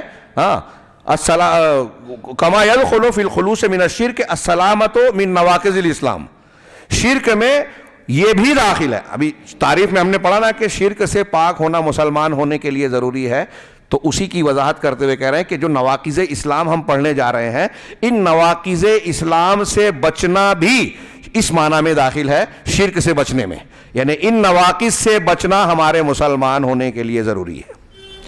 کتنی اہم بات ہے، مسلم ہونے کے لیے شرک سے، اور اس معنی میں جب ہم شرک کہہ رہے ہیں تو یہ سارے نواقض اس میں شامل ہیں، اس لیے کہ جتنے نواقض اسلام ہیں سب میں شرک اور کفر کا مفہوم پایا جاتا ہے۔ فَإِنَّ مَنْ تَلَبَّسَ بِنَاقِضٍ مِّن نَوَاقِضٍ، اس لیے کہ جو شخص اسلام کے نواقض، اسلام کو توڑ دینے والی چیزوں میں سے کسی ایک بھی چیز میں ملوث ہو گیا، آلودہ ہو گیا، اور اس پر اس کے نتائج کا حکم لگا دیا گیا، تو اب وہ مسلمان نہیں رہ جائے گا۔ ھذا معنی الاسلام، یہ وضاحت کی کہ یہ اسلام کا معنی ہے، جو عنوان ہے ہماری کتاب کا نواقض اسلام، اس کی وضاحت ہوئی۔ اذن اب نتیجہ یہ نکلا کہ مسلمان ہونے کے لیے یا اسلام کے لیے دو چیزیں، دو عظیم باتیں ضروری ہیں، دو عظیم باتیں ضروری ہے۔ لابد فیہ من الایمان، سب سے پہلی چیز کہ اس میں ایمان کا ہونا ضروری ہے، اور دوسری لابد فیہ من الکفر بما یضادہ، کہ ایک تو ایمان ہو جن چیزوں کو اللہ اور رسول نے بیان کیا ہے ایمانیات سے، اس کو آپ مانیں، اور دوسرا یہ کہ اس کی جو ضد ہیں، جن چیزوں پر ہم ایمان لا رہے ہیں ان کی مخالف چیزوں کا کفر کریں، انکار کریں، ان سے براءت کا اظہار کریں، جیسا کہ اللہ عز و جل نے ارشاد فرمایا وَلَقَدْ بَعَثْنَا فِي كُلِّ أُمَّةٍ رَسُولًا أَنِ اعْبُدُوا اللَّهَ وَاجْتَنِبُوا الطَّاغُوتَ، یہ اللہ کا فرمان ہے کہ ہم نے ہر امت میں ایک رسول بھیجا، ہر قوم میں رسول آیا، اس سے پتہ چلا، اور رسول پیغمبر ہوتا ہے، نمائندہ ہوتا ہے، تو اس رسول کی رسالت، اس نمائندے کی نمائندگی یا میسج کیا ہوتا تھا؟ ان اعبدوا اللہ واجتنبوا الطاغوت، قرآن نے کہا کہ اللہ کی عبادت کرو۔ اپنی قوم کو ہر رسول نے کیا تعلیم دی؟ پہلی بنیادی کہ اپنے اللہ کی عبادت کرو۔ صرف اتنا ہی نہیں کہا کہ اللہ کی عبادت کرو، صرف مثبت نہیں کہا، منفی بھی کہا، واجتنبوا الطاغوت، کہ طاغوت سے بچو، اللہ کے سوا جن کی عبادت کی جاتی ہے اس سے اپنے آپ کو بچاؤ، اور جسے کہ اللہ کے رسول صلی اللہ علیہ وسلم نے فرمایا من قال لا الہ الا اللہ وکفر بما یعبد من دون اللہ حرم مالہ ودمہ وحسابہ علی اللہ، جو شخص لا الہ الا اللہ کہے گا اور جو اللہ کے علاوہ جن کی عبادت ہوتی ہے اس کا کفر اور انکار کرے گا، دونوں باتیں کہی، اللہ کا لا الہ الا اللہ کہے گا اور جن کی عبادت غیر اللہ کی ہوتی ہے اس کا انکار کرے گا، تو اس کی جان اور مال حرمت والے ہو جائیں گے، حرام ہو جائیں گے، اس پر دست درازی اب جائز نہیں ہے۔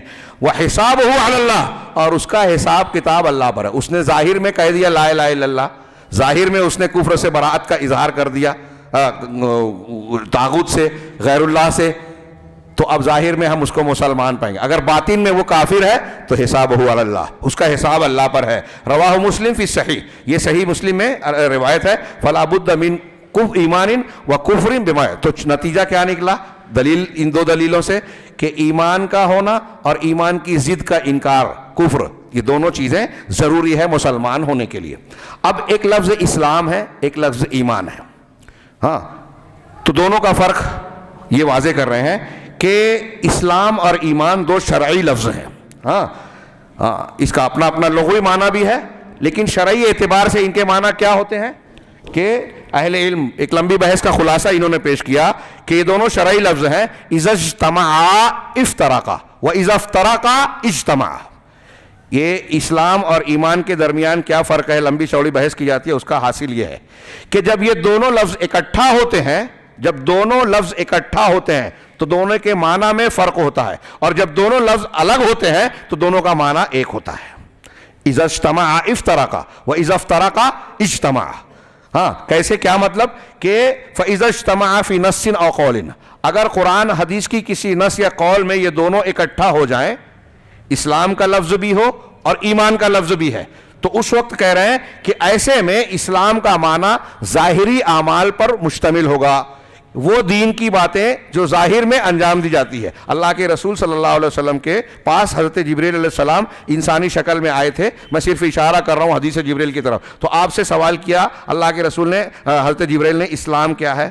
جب اس کا جواب دیا تو آپ نے ظاہری 5 ارکان کو بیان کیا، پھر ایمان کیا ہے، آپ نے ایمانیات کی 6 بنیادوں کو بیان کیا، پھر اس کے بعد پوچھا احسان کیا ہے۔ اس حدیث کو میں بطور مثال کہ ایک ہی روایت میں ایمان اور اسلام دونوں آیا، تو یہاں اسلام ظاہری اعمال کو بیان کیا گیا اور ایمان باطنی ان چیزوں کو، ان اعمال کو جن کا تعلق ہمارے باطن سے ہے۔ یعنی جب اسلام اور ایمان اکٹھا استعمال ہوں گے تو اسلام کا معنی ظاہری چیزوں سے تعلق رکھنے والی باتوں پر، اور ایمان باطنی اعمال سے باطنی اعمال سے متعلق چیزوں پر مشتمل ہوگا، وہ اس کا اطلاق ہوگا۔ اور جب یہ الگ الگ صرف اسلام کا لفظ استعمال ہو الگ سے، صرف ایمان کا لفظ استعمال ہو اذا افترقا، جب یہ دونوں الگ ہوں تو کہا جائے گا الاسلام ہو تو یا ایمان کہا جائے تو پھر دونوں ایک ہی معنی میں ہوں گے۔ جب اسلام بولا جائے گا تو اس میں ایمان شامل ہوگا، جب ایمان بولا جائے گا تو ایمان شامل ہوگا۔ اس لیے جب رسالے کا نام نواقض اسلام رکھا گیا تو اس کو ہم نواقض ایمان بھی کہہ سکتے ہیں، دونوں کا معنی صحیح ہوگا۔ اسلام ایمان کے معنی کو گھیرے ہوئے ہے، ایمان اسلام کے معنی کو گھیرے ہوئے ہے۔ وَإِذَا وَقَدْ أَجْمَعَتِ الْأُمَّةُ، اور امت کا اس بات پر اجماع ہے کہ ان الاسلام، کہ اسلام جس طریقے سے منعقد ہوتا ہے، ایک آدمی کا مسلمان ہونا جس طریقے سے متعین ہوتا ہے، ہاں، فَإِنَّهُ قَدْ يُنْقَضْ، اسی طریقے سے وہ اسلام ٹوٹتا بھی ہے، نقض بھی ہوتا ہے۔ اسی لیے عقائد اور فقہ کی کتابوں میں، وہ چاروں مذاہب کی کتابیں، فقہ حنفی، شافعی، مالکی، حنبلی کی جو مذہبی فقہ کی کتابیں ہیں، ان کتابوں میں بھی آپ پائیں گے ان کے علاوہ جو کلام کی فقہ ہے اس میں کتاب الردہ، ردہ سے متعلق یعنی ارتداد سے متعلق آپ بحث پائیں گے۔ ارتداد کسے کہتے ہیں؟ مسلمان ہونے کے بعد پھر سے کفر کی طرف پلٹ جانا، مرتد ہونا ہم بولتے ہیں نا، تو یہ ارتداد جو ہے، ارتداد اسی شکل میں ہوتا ہے جب کوئی بندہ ناقض اسلام کو اختیار کرے، ایمان لانے کے بعد پھر سے کفر کو گلے لگا لے، تو اس کو ارتداد کہہ رہے ہیں۔ تو یہ ارتداد کی بحث تمام مسلک کی فقہ کی کتابوں میں ملے گی اور تمام امت کے یہاں اس پر بحث ملے گی، وہ بیان ہے، اور اس میں یہ بیان ملے گا کہ کن چیزوں کی وجہ سے ایک مسلمان اپنے دین میں مرتد ہو جاتا ہے۔ علماء نے اس کے بہت سارے اسباب بھی بیان کیے ہیں، ارتداد کے بیان، نواقض ایمان کے اسباب، چنانچہ جو کہ 400 سے بھی زیادہ تک پہنچ جاتے ہیں۔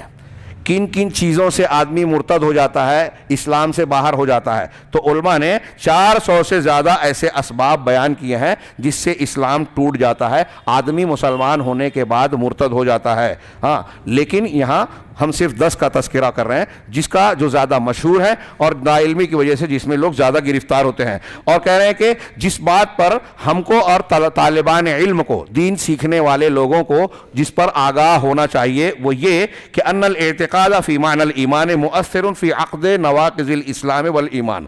یہ بہت اہم بات کہہ رہے ہیں کہ ایمان کے معنی میں اثر انداز ہونے والی چیز، ایمان کے ٹوٹنے، اسلام کے ٹوٹنے کے سلسلے میں ایک بہت اہم چیز، مؤثر چیز کیا ہے؟ عقیدہ۔ ہاں، آپ آگے ہم پڑھیں گے تو یہ اصولی طور پر بیان کر رہے ہیں اور اسی سے ہم فرق کر سکتے ہیں جو تکفیری گروہ لحاظ نہیں کرتا کہ کوئی بھی عمل کیا کفر والا فٹ سے کفر کا فتویٰ دے دیا، فوراً دے دیا.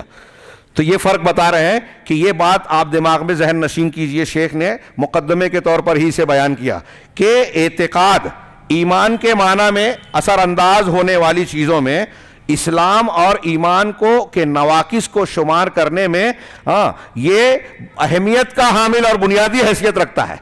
آپ اگر ایک کام کر رہے ہیں اس میں آپ کا عقیدہ ہے یا نہیں ہے، اس کا لحاظ کیا جائے گا.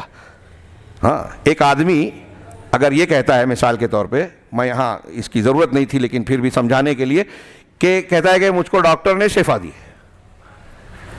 ڈاکٹر نے شفا دی. اگر آپ کا عقیدہ یہ ہے کہ ڈاکٹر کے ہاتھ میں شفا کی طاقت ہے تو آپ کافر ہو جائیں گے، شرک اکبر ہو جائے گا، کیونکہ آپ ڈاکٹر کو اللہ کے جیسا مان رہے ہیں، اللہ کے کام میں شریک مان رہے ہیں.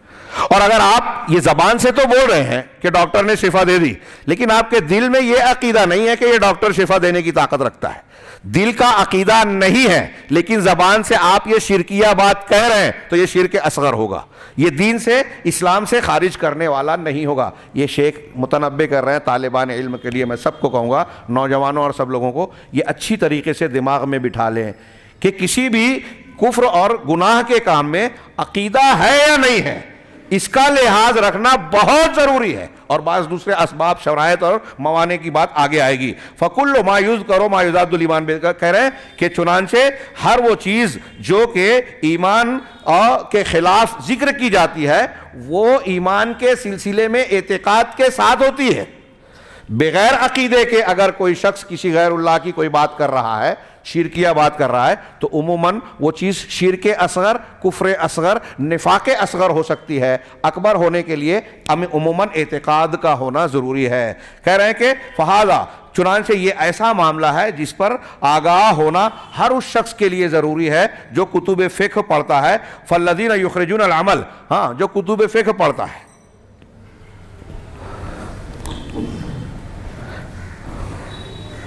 معاف کیجئے گا، یہاں میں نے تھوڑی سی غلطی کر دی.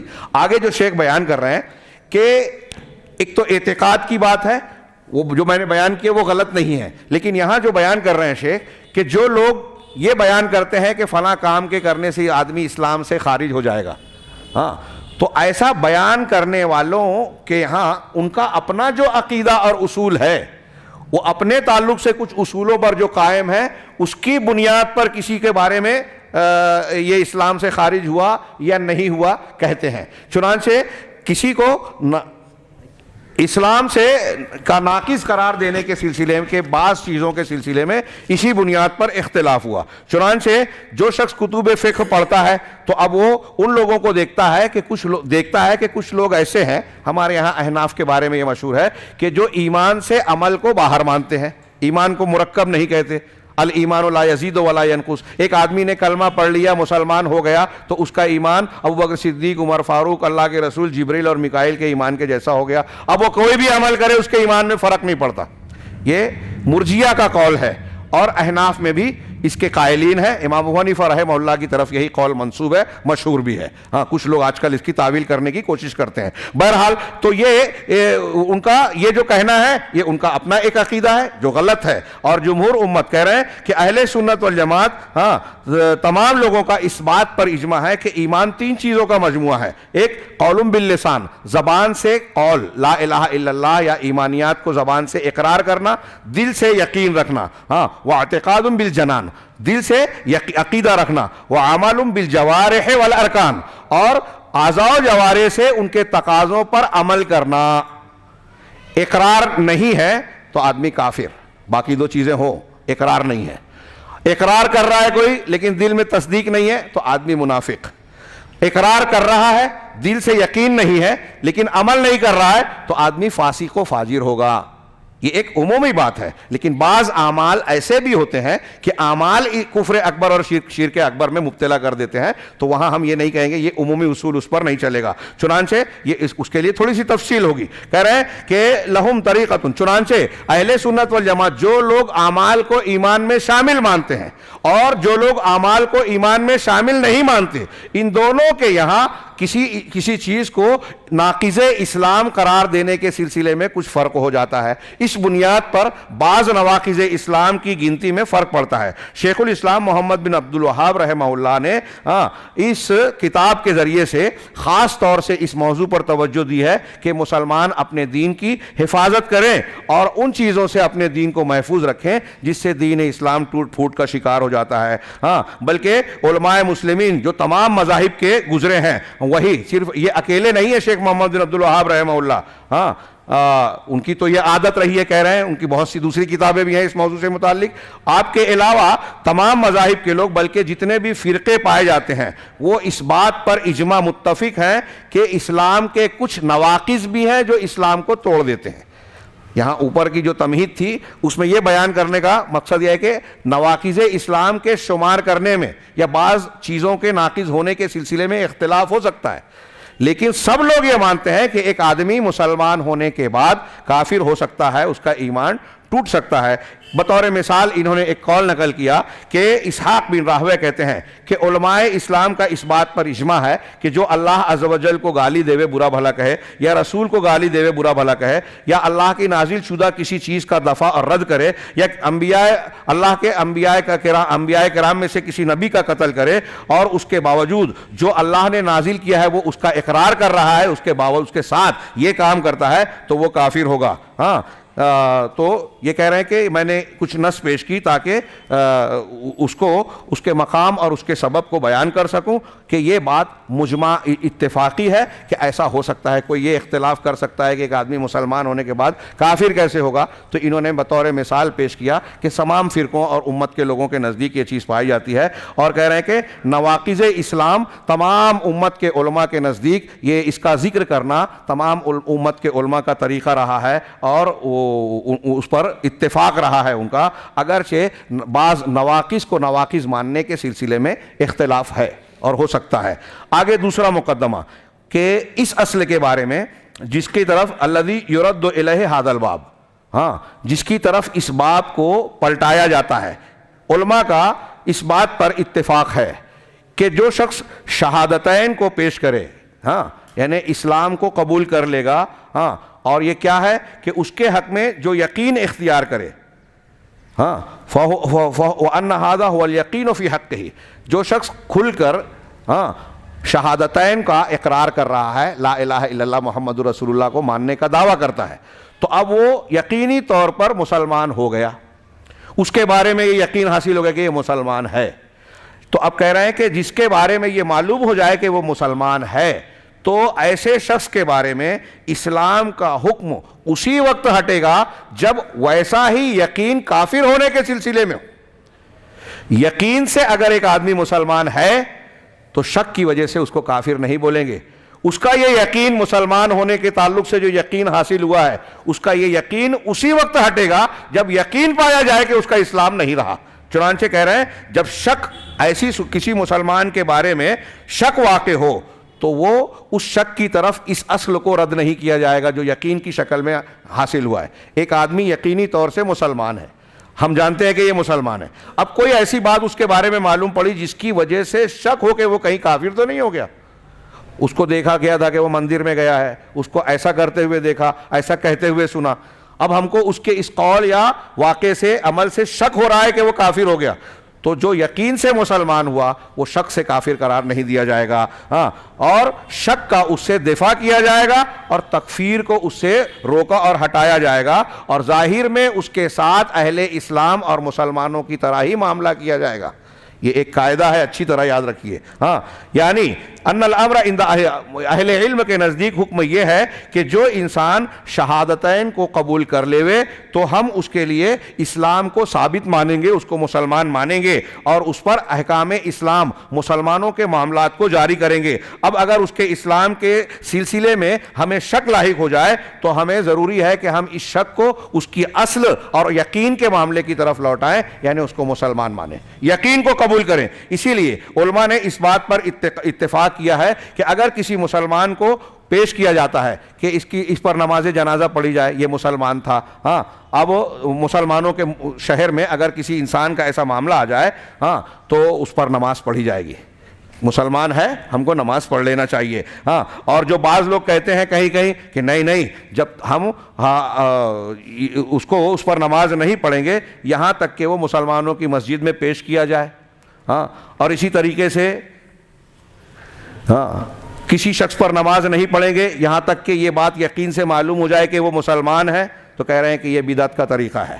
ہاں اسی باب سے ایک مسئلہ انہوں نے یہ بھی کہا کہ بعض بدعتی آج کے زمانے میں یہ کہتے ہیں کہ کچھ لوگوں کا ذبیحہ جو آتا ہے تو اگرچہ اب جیسے میں یہاں کلکتہ آیا، آپ لوگوں نے گوشت کھانے کے لیے مجھے پیش کیا، اب میں سوال کروں کہ ارے جس نے ذبح کیا وہ مسلمان ہے کہ نہیں، اللہ کا نام لیا کہ نہیں لیا، تو وہی کہہ رہے ہیں کہ بعض ذبائح کے سلسلے میں اگر اسے یہ بات معلوم نہ ہو کہ وہ مسلمان تھا کہ نہیں تھا، یا پھر میں اس وقت کھاؤں گا جب یہ پتہ چل جائے کہ وہ مسلمان ہے، تو یہ اس کا یہ طریقہ بدعت والا طریقہ ہے کہ پہلے مجھے یقین ہو، علم ہو. ہاں چنانچہ ایسے لوگ ذبیحہ نہیں کھاتے چاہے ان کو بتایا جائے کہ ذبح کرنے والے کا نام محمد ہے، عبداللہ ہے، فلاں ہے، نہیں کھاتے یہاں تک کہ ان کے سامنے یہ ثابت ہو کہ وہ بعین ہی مسلمان ہو. اس لیے کہ ایسے لوگوں کے نزدیک اصل یہ ہے کہ پہلے شک کریں. ہاں اور ان کے نزدیک شک کا ہونا کافر ہونے کے حکم میں ہوتا ہے. وہ کہتے ہیں کہ ہم کو شک ہے، مطلب شک کی وجہ سے ہم اس کو ابھی مسلمان نہیں مانتے، اور جب مسلمان نہیں مانا، کافر مانا، تو اس کا ذبیحہ میرے لیے حلال نہیں ہوا. تو شیخ نے کہا کہ یہ بدعت ہے، گمراہی ہے. ہاں فلا یہ اس سے صرف شر اور فساد پیدا ہوتا ہے. شیخ الاسلام علامہ ابن تیمیہ رحمہ اللہ اہل سنت والجماعت کا منہج اس سلسلے میں بیان کرتے ہوئے کہتے ہیں کہ کسی انسان کے لیے یہ جائز نہیں ہے کہ کسی مسلمانوں میں سے کسی انسان کو کافر قرار دیوے، اگرچہ وہ خطا کا ارتکاب کرے اور غلطی کرے، یہاں تک کہ خطا اور غلطی کر رہا ہے، کفر کا بظاہر کام کر رہا ہے، پھر بھی جائز نہیں ہے کہ کوئی مسلمان اس کو کافر قرار دے. کیوں؟ یہاں تک کہ اس پر حجت قائم ہو جائے اور اس پر محجہ یعنی راستہ واضح ہو جائے. وَتَبَيَّنَ لَهُ الْمَحَجَّةُ، راستہ اس پر واضح ہو جائے. اور آگے کہتے ہیں، یہ آگے اس کی وضاحت آئے گی، اور کہتے ہیں کہ جس کا مسلمان ہونا، جس کا اسلام یقین کے ساتھ ثابت ہو جائے، اس کا مسلمان ہونا شک کی وجہ سے زائل نہیں ہوگا. یقین سے جو مسلمان ہم کو معلوم ہے، شک کی بنیاد پر اس کو ہم کافر نہیں مانیں گے، بلکہ کہہ رہے ہیں کہ لا یزول الا بعد اقامت الحجہ، بلکہ یہ یقین مسلمان ہونے والا یقین زائل نہیں ہوگا بلکہ حجت کے قائم ہونے اور شبہ کے زائل ہونے کے بعد ہی. جب تک اس پر دلیل نہ قائم ہو جائے کہ واقعی اس نے کفر کا ارتکاب کیا ہے، اس کے سامنے واضح کر دیا جائے کہ تم نے جو کیا، جو کہا وہ کفر ہے، اس کے باوجود وہ اڑا رہا، اور اس کا مسلمان ہونے کے سلسلے میں شک جب تک دور نہ ہو جائے تب تک ہم اس کو کافر نہیں کر سکتے. اسی طریقے سے وہ کہتے ہیں کہ من ثبت ایمان ہو بے یقین، جس کا ایمان یقین سے ثابت ہو گیا، لم یزل ذالک عنہ بالشک، تو یہ چیز شک کی وجہ سے اس سے زائل نہیں ہوگی. امام ابن عبد البر رحمہ اللہ کہتے ہیں کہ یہ اہل علم کے نزدیک ایک مستعمل اصل ہے، بنیاد ہے، جڑ ہے. یہ ایک اصول کی طرح مسلمانوں میں اہل علم کے نزدیک جاری ہے کہ انہ لا تزول عن اصل، کہ کسی اصل سے، بنیاد سے، جو کہ آپ جانتے ہیں کہ فلاں چیز پر وہ ہے، یقین رکھتے ہیں، اس سے اس کو ہٹایا نہیں جائے گا مگر اس وقت ہی جبکہ اسی جیسا یقین آپ کو حاصل ہو جائے، اور شک کے ذریعے سے کسی یقین کو چھوڑا نہیں جائے گا. اسی طریقے سے یہ اور بھی اقوال ہیں. میں گھڑی کی سوئی دیکھ رہا ہوں کہ ابھی ہم اصل مبحث میں داخل نہیں ہو پائے. 2-3 اقوال اور ہیں جو اسی معنی کے ہیں. ایک حنفی عالم ابن نجیم حنفی بحر الرائق میں کہتے ہیں، میں 2 قول چھوڑنے کے بعد علامہ ابن عبد البر کا اور ان کے 2-3 اقوال چھوڑ کر آگے کہہ رہا ہوں. وہ کہتے ہیں کہ ما یشک انہ ردہ لا یحکم بہا اذ الاسلام الثابت لا یزول بالشک. کہہ رہے ہیں کہ جس چیز کو ارتداد کہا جاتا ہے، جس چیز کو ارتداد کے ایسا کرنے سے آدمی مرتد ہو جاتا ہے، اگر کوئی مسلمان ویسے ارتداد کی چیز میں پڑ گیا یا ہم کو شک ہو گیا کہ یہ ارتداد والا عمل کر رہا ہے، تب بھی کہہ رہے ہیں کہ اس کا ثابت ہونے والا اسلام محض شک کی بنیاد پر زائل نہیں ہوگا. یہ ایک حنفی عالم نے کہا. اب یہ جو بات علماء کے قول سے نقل کی، آپ میں سے ہم میں سے کچھ لوگ کہیں گے کہ بھائی یہ تو علماء کے اقوال ہیں، تو علماء کے یہ اقوال بے دلیل نہیں ہیں۔ اس سلسلے میں ایک بڑی پیاری دلیل دی بخاری مسلم کی، اور ایک مسلم کی وضاحت کرنے والی لمبی حدیث نقل کی۔ اس کا خلاصہ جو آپ نے سنا ہوگا کہ حضرت اسامہ رضی اللہ تعالیٰ عنہ کی روایت جو صحیح مسلم اور بخاری میں ہے، اللہ کے رسول صلی اللہ علیہ وسلم نے جوہینہ قبیلے کی طرف بھیجا، انہوں نے ان پر شبخوں مارا، اور اس میں وَلَحِقْتُ أَنَا وَرَجُلٌ مِّنَ الْأَنصَارِ، کہ میں اور انصار کے ایک آدمی کی وہاں ایک آدمی سے مٹ بھیڑ ہوئی۔ اب میں اپنے الفاظ میں روایت کو بیان کروں کہ وہ جو آدمی تھا مسلمانوں میں سے جس شخص کو دیکھتا بری طرح حملہ کرتا، اور وہ مسلمان کو مارنے ہی کا قصد کرتا۔ یہ مانعین زکوٰۃ وغیرہ میں سے تھے، مٹ بھیڑ ہوئی ان سے۔ اب مارنے کے بعد یہ شخص جو ہے بھاگا، ان کی قوم جب ان کا مسلمانوں کا حملہ شدید ہوا تو قوم کے لوگ بھاگے، یہ بھی بھاگا۔ اسامہ بن زید رضی اللہ تعالیٰ عنہ اور یہ انصاری صحابی نے تعاقب کیا اور اس آدمی کو گھیرا۔ اب جب اس کے اوپر ہتھیار تان دیا اور یہ گر گیا دو مسلمانوں سے، تو اس نے لا الہ الا اللہ پڑھا۔ حضرت اسامہ نے کہا کہ وہ شخص کہتا ہے کہ لا الہ الا اللہ، انصاری لوگ، لیکن انہوں نے اس کے باوجود اس کو قتل کر دیا۔ لا الہ الا اللہ کہنے کے باوجود انہوں نے قتل کر دیا۔ اب واپس لوٹنے کے بعد نبی کریم صلی اللہ علیہ وسلم کو یہ بات جب معلوم ہوئی تو آپ نے پوچھا یا اسامہ اقتلتہ بعد ما قال لا الہ الا اللہ، کہ اے اسامہ اس کے لا الہ الا اللہ کہنے کے باوجود تم نے اس کو مار دیا؟ قلت یا رسول اللہ، تو میں نے کہا اے اللہ کے رسول، انما کانا متعوذا، وہ تو متعوذ تھا، جو لا الہ الا اللہ جو کہہ رہا تھا بچنے کے لیے بہانے بازی کے طور پر اس نے کہا۔ یہ میں وضاحتاً بہانے بازی کہہ رہا ہوں، بچنے کے لیے اس نے کہا۔ تو اللہ کے رسول صلی اللہ علیہ وسلم نے جواب میں کیا کہا؟ فقال اقتلتہ بعد ما قال لا الہ الا اللہ۔ ان کی بات سن کو نظر انداز کر کے اللہ کے رسول فرمایا کہ کیا تم نے اسے مار دیا اس کے لا الہ الا اللہ کہنے کے باوجود؟ یہ بات اللہ کے رسول بار بار دہراتے رہے، یکررھا علیہ، مجھ کو بار بار دہراتے رہے، یہاں تک کہ مجھے تمنا ہوئی کہ کاش میں آج سے پہلے مسلمان ہی نہ ہوا ہوتا۔ یہ متفق علیہ ہے۔ مسلم شریف کی ایک روایت میں کچھ تھوڑے سے الگ سیاق کے ساتھ آخری کا جملہ کہ جب حضرت اسامہ نے اپنا یہ عذر پیش کیا کہ اللہ کے رسول اس نے جو ہے ہتھیار کے خوف سے کلمہ پڑھا تھا، تو نبی صلی اللہ علیہ وسلم نے اس کے جواب میں کہا افلا شققت عن قلبہ حتی تعلم اقالہا ام لا، کہ تم نے ایسا کیوں نہیں کیا کہ اس کے دل کو چیر کر دیکھتے کہ اس نے اپنے دل میں یہ بچنے کے لیے کہا تھا یا تمہاری بات صحیح ہے یا اس کی بات صحیح تھی؟ تم نے دل کو چیر کر کیوں نہیں دیکھا؟ آپ بار بار دہراتے رہے، یہاں تک کہ پھر وہی جملہ جو پچھلی حدیث میں ہے کہ مجھ کو یہ لگا کاش میں آج سے پہلے مسلمان ہی نہ ہوا ہوتا۔ آپ غور کیجئے اللہ کے رسول حضرت اسامہ سے کیا کہہ رہے ہیں کہ اس نے لا الہ الا اللہ تمہارے سامنے کہا نا، اب تم نے اس کا سینہ چیر کر دیکھا تھا کیا کہ وہ بچنے کے لیے کر رہا ہے؟ اس کا مطلب تم کو یہ شک ہے نا، تو وہی اس کی دلیل دے رہے ہیں کہ یہ جو شہادت کا لفظ اس نے کہا، اس کے شہادت کا لفظ استعمال کرنے اور اقرار کرنے سے عقد اسلام منعقد ہو گیا۔ اور حالانکہ آپ پورے واقعے کو دیکھیے تو اسامہ بن زید رضی اللہ تعالیٰ عنہ کی بات میں وزن ہے، یعنی یہ شک کی پوری گنجائش ہے کہ اس نے اپنی جان بچانے کے لیے لا الہ الا اللہ کہا ہو، کیونکہ تھوڑی دیر پہلے تو وہ مسلمانوں کو کاٹ مار رہا تھا، تو جو مسلمانوں کو مار رہا تھا اب اچانک جب گر گیا تو لا الہ الا اللہ پڑھ رہا ہے، تو یہ قرینہ بتا رہا ہے کہ یہ شک پیدا ہوتا ہے کہ اس نے لا الہ الا اللہ اپنے بچاؤ کے لیے کہا تھا، دل کے سچائی کے ساتھ نہیں کہا تھا، لیکن یہ شک کی بات تھی۔ تو جبکہ ایسے شک کی گنجائش کے باوجود اللہ کے نبی صلی اللہ علیہ وسلم اسامہ بن زید رضی اللہ تعالیٰ عنہ پر سرزنش کر رہے ہیں کہ جہاں شک ہے وہاں یقینی چیز کو جھٹلایا یا رد نہیں کیا جا سکتا، تو ایسے ہی اس سے یہ قاعدہ نکلا کہ جو چیز یقین سے ثابت ہو جائے اس کو شک کے ذریعے سے زائل نہیں کیا جا سکتا۔ تکفیر کا معاملہ تو اسی بنیاد پر بہت بڑا ہے۔ یہ خاص موقع پر جو دیکھ رہے ہیں کہ ابھی ایک آدمی مسلمان ہو رہا ہے اور ایک آدمی پہلے سے مسلمان ہے اور اس پر ہم حکم لگا رہے ہیں، کتنا اہم معاملہ ہے، اس سے اندازہ لگایا جا سکتا ہے۔ کچھ کہنا؟